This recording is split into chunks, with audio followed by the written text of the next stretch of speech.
Salut à tous, alors voilà on y est, aux portes du désert pour la première étape de ce 4L Trophy 2010. Alors comme ça ne se voit pas derrière moi, les conditions hier ont été exécrables.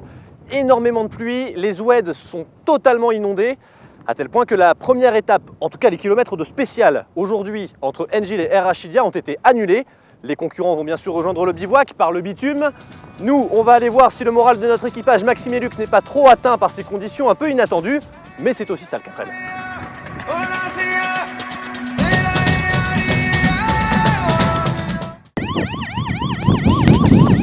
La première étape du 4L Trophy entre Enjil et Air Rachidia, longue de 325 km, devait symboliser le début des spéciales sur les pistes du désert.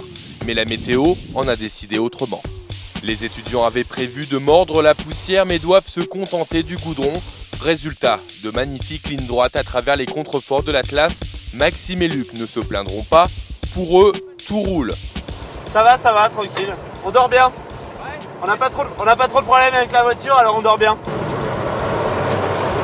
Hier soir, donc le bivouac, on est arrivé sur les coups de midi, des intempéries horribles.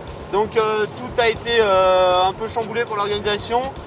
Au niveau de la météo, ouais, des grosses intempéries, beaucoup de vent. Donc le briefing d'hier a été annulé, donc tout a été retardé ce matin. On a du temps pour dormir, mais on dort mal.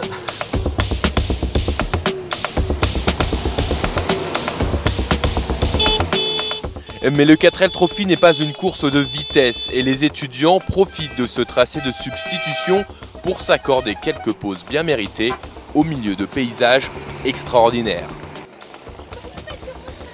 Et voilà, c'est donc parti pour ce premier jour de course entre Enjil et Air Rachidia, complètement perdu au beau milieu du désert du Maroc. On vous propose maintenant une revue plus en détail du plateau des 4L.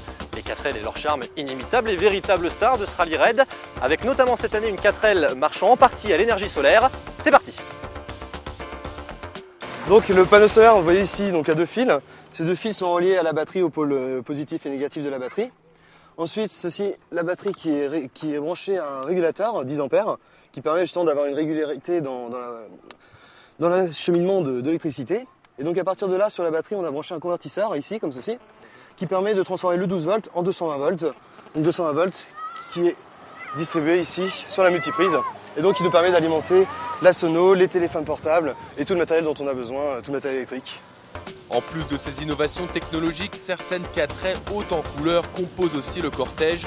L'esprit du 4L, c'est aussi ce côté déjanté. Ils m'ont demandé si ça tenait, j'ai vu que en fait, pas comme ça. Tout le monde fait. Alors attends. Mais 1200 4L en plein désert, ça se gère. Les autorités locales sont sur le qui-vive. L'organisation, quant à elle, veille au grain. Leur priorité absolue, la sécurité. Les 4L ne sont pas à l'abri d'imprévisibles faits de course.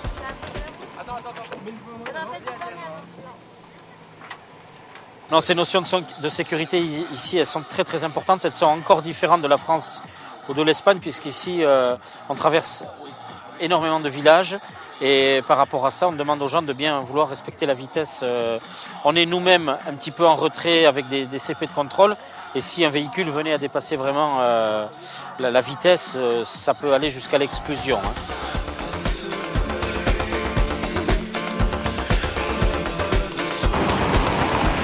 Il faut 5 km et vous y êtes. 5 km.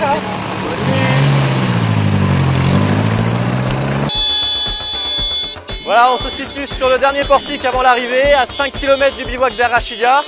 On conclut une première journée pour le moins mouvementée, mais dans la bonne humeur quand même. Nous, on va aller se reposer parce que la fatigue du rallye raid, c'est pas une légende, on est carbo. Ciao, à demain pour la deuxième étape, salut!